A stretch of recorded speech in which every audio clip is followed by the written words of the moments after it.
আমি একজন মুক্তিযোদ্ধার সন্তান, আমি একজন বাংলাদেশের রাষ্ট্রপতির সন্তান, আমি বাংলাদেশের নির্বাচিত প্রধানমন্ত্রীর সন্তান, বাংলাদেশের নির্বাচিত রাষ্ট্রপতির সন্তান। কাজেই রাষ্ট্রের ওইসব জায়গায় গেলে কি হয়, কি আছে না আছে আমার জানা আছে। কাজেই এখানে আমার পাওয়ার কিছু নেই, আমি দেখে এসেছি।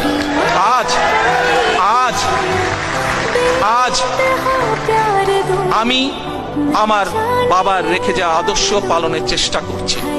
কতটুকু সফল হয়েছে পরবর্তীকালে জাতি সেটি বিচার করবে। আমি আমার মা দেশনেত্রী খালেদা জিয়া যেই আদর্শকে সামনে রেখে মানুষের জন্য সংগ্রাম করেছেন, মানুষের জন্য কাজ করেছেন, সেটিকে সামনে রেখে রাজনীতি করার চেষ্টা করছি। কাজেই আমি ওগুলো দেখে এসেছি।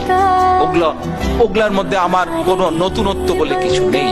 আমার কাছে একটি চাওয়া, যে জন্য শহীদ রাষ্ট্রপতি জিয়াউর রহমান জীবন উৎসর্গ করেছেন, জীবন দিয়ে